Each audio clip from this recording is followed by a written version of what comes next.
आज की दुनिया को अमेरिका डोमिनेट कर रहा है। अमेरिका के राष्ट्रपति डोनाल्ड ट्रंप ने भारत पर टैरिफ की दरों को 25% और बढ़ा दिया है। So she has boosted investment in infrastructure along the border. We will make America great again. Don't tell us what we're going to feel. We're trying to solve a problem. Don't tell us what we're going to feel. US dollar, उसकी military, allies Naik NATO और उसकी technology. लेकिन सोचो अगर कल सुबह आप उठें और खबरें आएं कि दुनिया के सबसे बड़े राइवल्स ने डिसाइड कर लिया कि अब वो राइवल्स नहीं है बल्कि दोस्त हैं। अगर इंडिया, चाइना और रशिया एक ही टेबल पर बैठकर एक साइन करते हैं एक ऐसी ट्रीटी जो कि ट्रेड के लिए, वॉर के लिए और दोस्ती के लिए,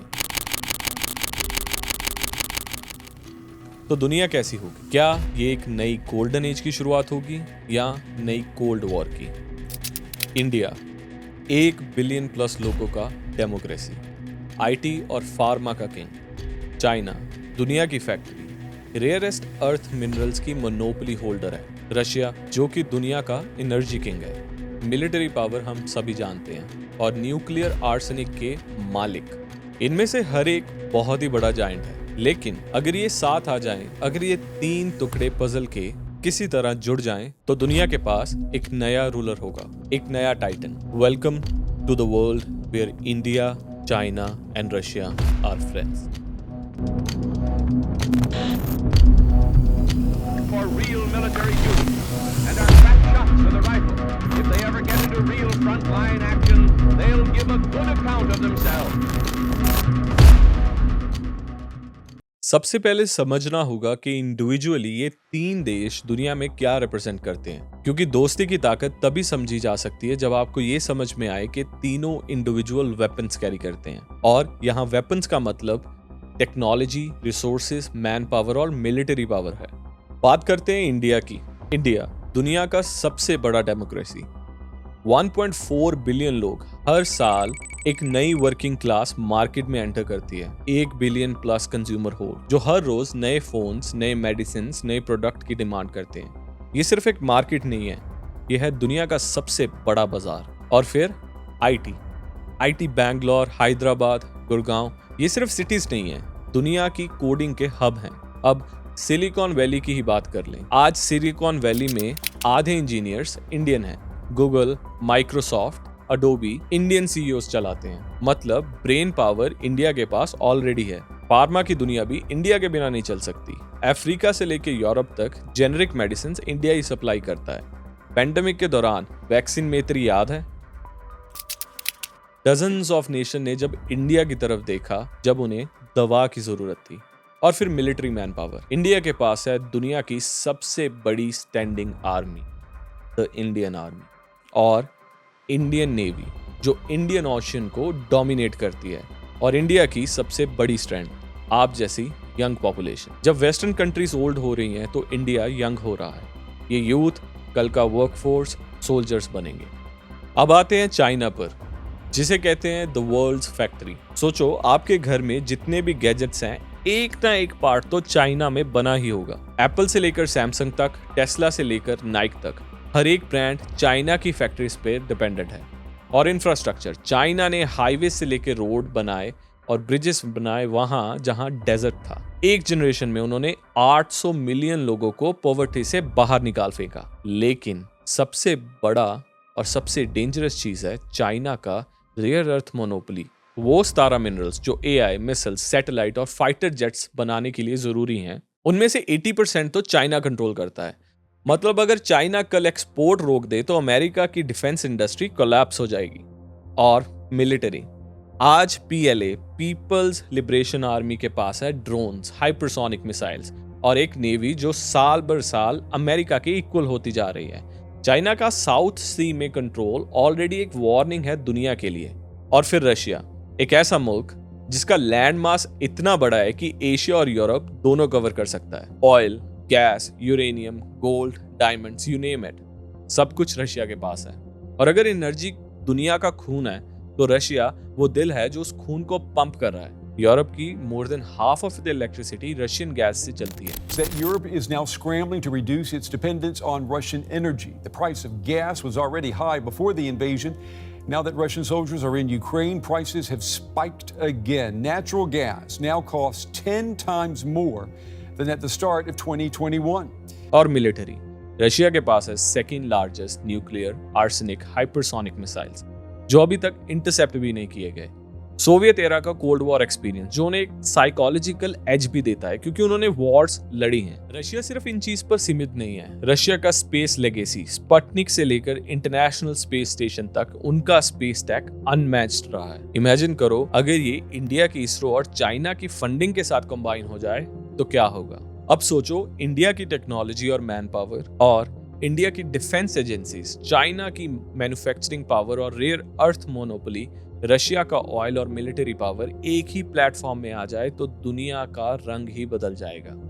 ये सिर्फ एक दोस्ती नहीं होगी, ये एक टाइटन का जन्म होगा, एक ऐसा टाइटन जो दुनिया पर राज करेगा। क्वेश्चन ये नहीं है कि ये पॉसिबल है या नहीं, क्वेश्चन ये है कि अगर ये हो गया तो दुनिया का क्या होगा।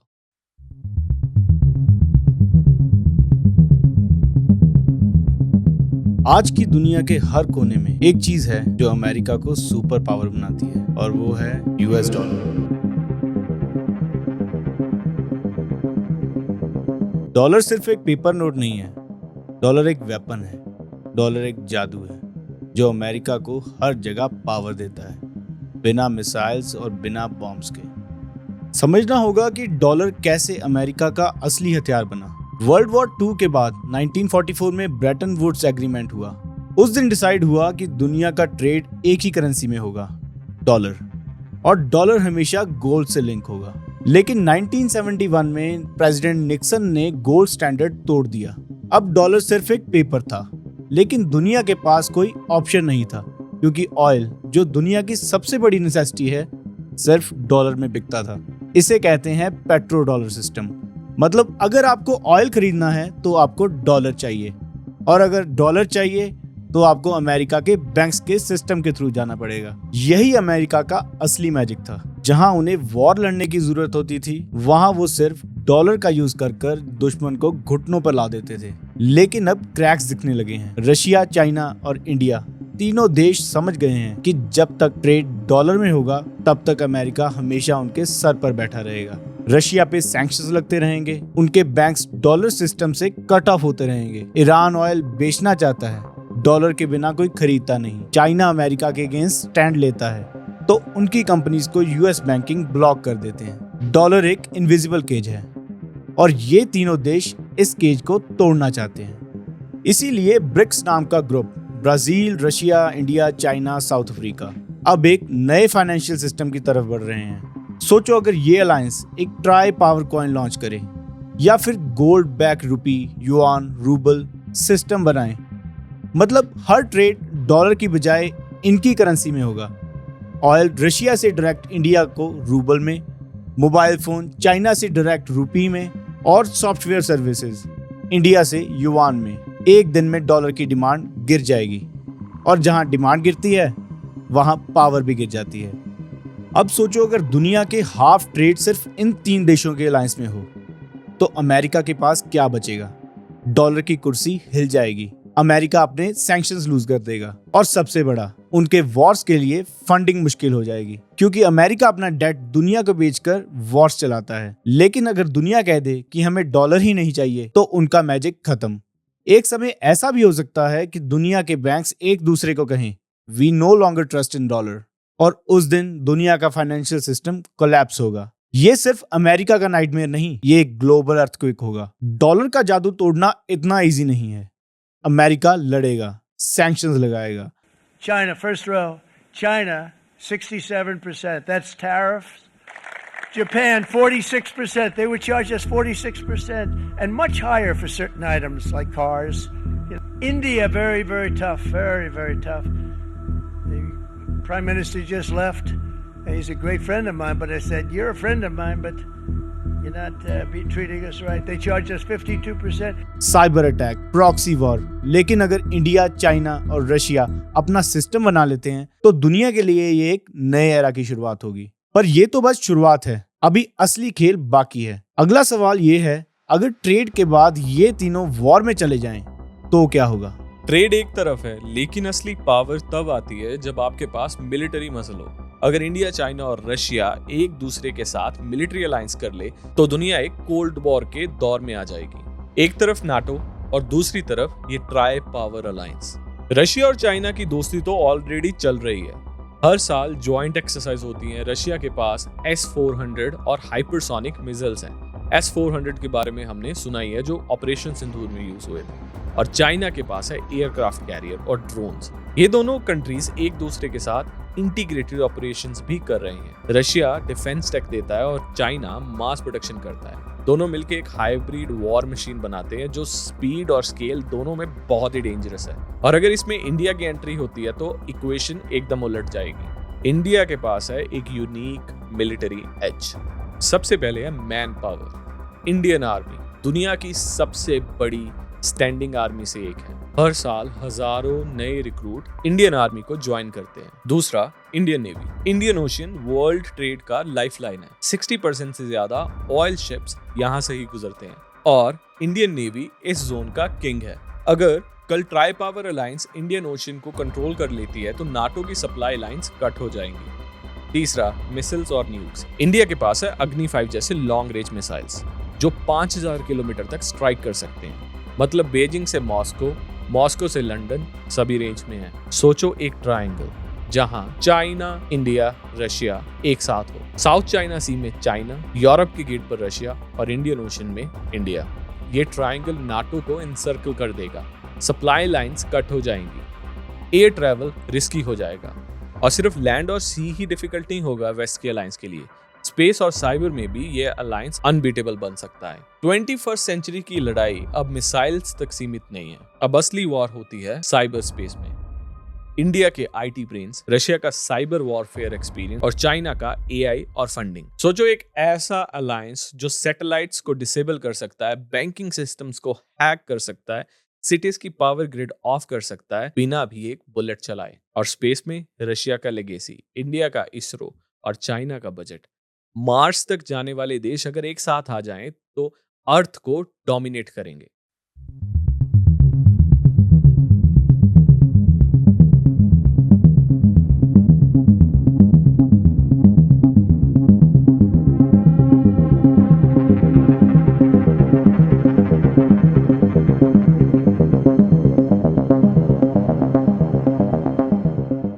सबसे डेंजरस वेपन होता है जो दिखाई नहीं देता, जो बिना गोलियों और मिसाइल्स के एक नेशन को घुटनों पर ला देता है। और अगर इंडिया, चाइना और रशिया एक साथ आ जाएं, तो उनके पास होंगे ऐसे ही इनविजिबल वेपन्स जो दुनिया को बिना लड़े कैप्चर कर सकते हैं। शुरू करते हैं रेयर अर्थ मेटल से। दुनिया के fighter jets, missiles, satellite, smartphone, EV cars सब चलती हैं 17 अर्थ एलिमेंट से और इनका 80% कंट्रोल करता है चाइना।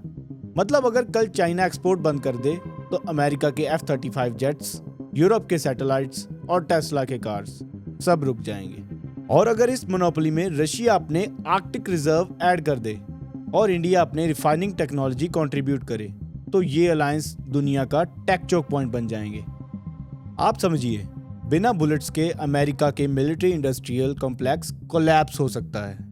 अगला इनविजिबल वेपन है एनर्जी। रशिया दुनिया का सबसे बड़ा एनर्जी एक्सपोर्टर है। ऑयल और गैस पाइपलाइंस यूरोप की इकोनॉमी का ऑक्सीजन है। और अगर रशिया डिसाइड करे कि अब से सिर्फ रुपी, युआन, रूबल में ही एनर्जी बिकेगी तो डॉलर अपने आप कमजोर हो जाएगा। और जब एनर्जी एक अलायंस के कंट्रोल में हो तो दुनिया का इंडस्ट्रियल इंजन एक बटन से ऑन ऑफ किया जा सकता है। इंडिया इसमें कंज्यूमर है, चाइना मैन्युफैक्चरर और रशिया सप्लायर। ये तीनों मिलकर एनर्जी को एक जियोपॉलिटिकल वेपन बना देंगे। और अब आते हैं सबसे साइलेंट और सबसे टेरिफाइंग वेपन पे, साइबर वॉरफेयर। चाइना के पास एआई और सर्वेलेंस का सबसे बड़ा आर्सेनल है और इंडिया के पास दुनिया के बेस्ट कोडर्स और आईटी एक्सपर्ट्स। सोचो एक अलायंस जहां हैकर्स एक बटन दबाकर बैंक्स फ्रीज कर दें, हॉस्पिटल के सिस्टम क्रैश हो जाएं, एयर ट्रैफिक कंट्रोल सिस्टम को डिसेबल कर दें। एक भी मिसाइल गिराए बिना एक देश को अंधेरे में ढकेल दिया जा सकता है। और अगर सैटेलाइट डिसेबल हो जाएं तो जीपीएस, इंटरनेट, कम्युनिकेशन सब खत्म हो जाएगा। वॉर जीतने के लिए सिर्फ एक कोड लाइन काफी होगी। कल सुबह दुनिया उठती है, टीवी स्क्रीन्स पर ब्रेकिंग न्यूज है। इंडिया, चाइना और रशिया एक मेगा अलायंस साइन करते। सोचो क्या होगा दुनिया का। और उसी पल दुनिया का बैलेंस हिल जाएगा। हर नेशन रिएक्ट करेगा, कुछ फियर से, कुछ गुस्से में। सबसे पहले रिएक्शन आएगा अमेरिका का। डॉलर का डर ऑलरेडी था, लेकिन अब वो डर रियलिटी में बन जाता है। स्टॉक मार्केट क्रैश होगी, डॉलर की वैल्यू गिरती है और इन्वेस्टर्स पैनिक करेंगे।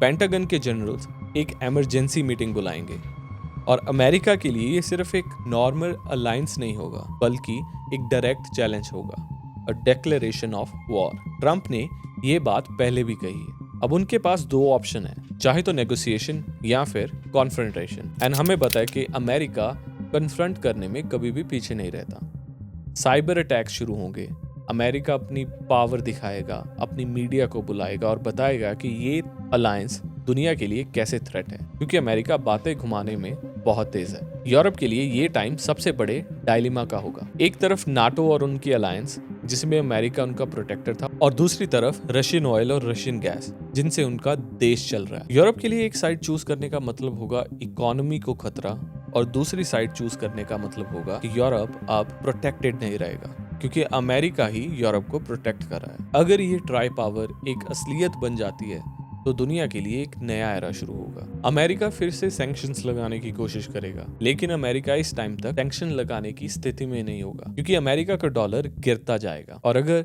डॉलर गिरता है तो सैंक्शंस का कोई मतलब ही नहीं रहता।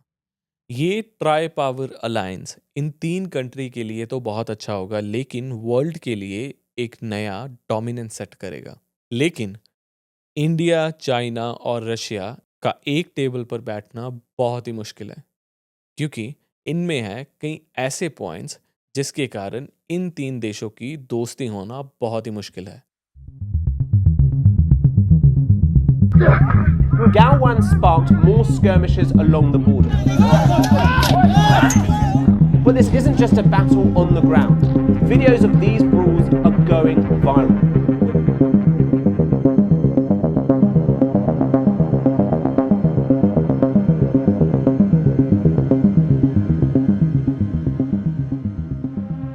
हर दोस्ती के पीछे एक खौफ होता है, हर अलायंस के अंदर एक वीकनेस होती है, और इंडिया, चाइना और रशिया के बीच में भी ऐसे ही क्रैक्स हैं जो इस मेगा अलायंस को अंदर से तोड़ सकते हैं। सबसे बड़ा क्रैक है इंडिया और चाइना के बीच border dispute, LAC, line of actual control. Ladakh से अरुणाचल प्रदेश तक हजारों किलोमीटर का डिस्प्यूटेड बॉर्डर। 1962 की वॉर अभी तक दिमाग में फ्रेश है, और रीसेंट गलवान वैली क्लैशेस जहां सोल्जर मरते हैं बिना एक भी बुलेट चलाए। एक तरफ ट्राई पावर अलायंस की दोस्ती, दूसरी तरफ सोल्जर्स जो एक दूसरे के सामने खड़े हैं बर्फीली पहाड़ियों में। सवाल ये है कि इंडिया कभी पूरी तरह ट्रस्ट कर पाएगा चाइना पर? दूसरा क्रैक है रशिया और चाइना का रिश्ता। हिस्टोरिकली दोनों कम्युनिस्ट पावर्स एक दूसरे के राइवल्स रहे हैं। सोवियत यूनियन और चाइना के बीच आइडियोलॉजिकली फाइट हुई। 1960 में दोनों के बीच बॉर्डर क्लैशेस भी हुए। आज दिखने में लगता है कि रशिया चाइना दोस्त हैं, लेकिन अंदर ही अंदर रशिया को डर है कि वो चाइना का जूनियर पार्टनर न बन जाए, और चाइना को डर है कि रशिया कभी वेस्ट के साथ मिलकर उनको धोखा न दे दे। दोस्ती तो है पर सस्पिशियस भी।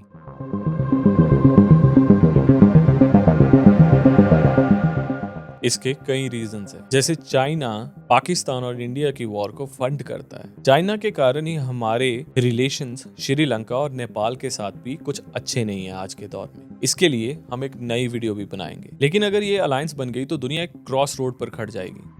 अगर इंडिया, चाइना और रशिया एक हो जाते हैं तो दुनिया के सामने 3 रास्ते होंगे, 3 पॉसिबल एंडिंग्स, और हर एक एंडिंग दुनिया का चेहरा हमेशा के लिए बदल देगी। पहला सिनेरियो होगा एक गोल्डन एज, जिसमें दुनिया इंडिया, चाइना और रशिया के अलायंस को मान लेगी और उनके अकॉर्डिंग चलेगी। तो पावर अब वेस्ट के हाथ में नहीं होगी, पावर होगी इंडिया, चाइना और रशिया के हाथ में, और ब्रिक्स की करेंसी एक नया US डॉलर होगा।